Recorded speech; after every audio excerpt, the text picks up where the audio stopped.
Dr. Lauren Wright's here, Associate Research Scholar at Princeton. Lauren, good to see you as always.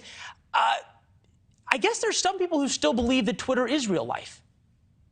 There are, and you're right, it's not real life. It tends to be the liberal elite that's on there, and people forget that it's not representative of the general population. But, you know, whether Twitter goes down in flames or not, you know, people will be on it until the very last minute, that it's still getting a lot of traffic. And, you know, I respect your monologue. I see totally where you're coming from, but I don't think we can compare a person who went from reality television to taking over the executive branch, which has 4 million people, and Twitter, which has about 7,000, maybe now 3,500 employees. It's just a totally different scale.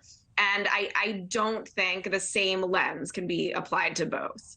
Okay, so fair point. That you can't necessarily apply the same lens, but the very same people who sort of made it their life's work to take down Donald Trump because he viewed them as a threat now have focused on taking down Elon Musk, and it seems as though the same people view him as a threat as well. Well, sure. I mean, anytime, and Trump is sort of the through line between both of these, because once Elon Musk did share his partisan preferences, and once he did say he supports Trump, then he starts to get some backlash. Did he actually ever say that he supports? I don't ever remember him saying, "I support Trump." I think he said he voted for him, and it was the first time he voted for a Republican or something like that very recently. Yeah, well, recently he said to vote for Republicans in the midterms. Okay. So maybe that's what I was thinking. If you flip that around, though, Jeff Zuckerberg gave millions and millions and millions to Mark Zuckerberg. Pardon me, I knew Jeff was wrong. Mark Zuckerberg from Facebook did everything he could to help Democrats be elected. Nobody seemed to care about that. He wasn't ruining democracy. Right. And so I do think this ruining democracy sort of lens is completely overblown.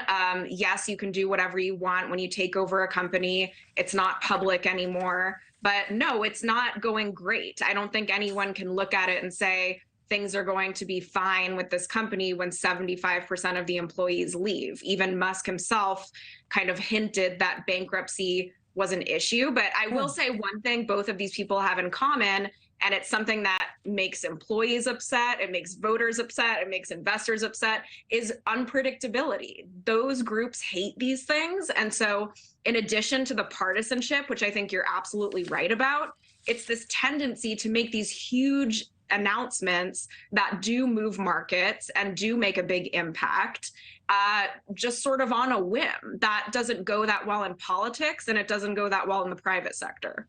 Yeah, Musk made the point that the way to make a lot of money in the social media industry is to start with a ton of money, buy a social media company, and then you end up with just a lot of money.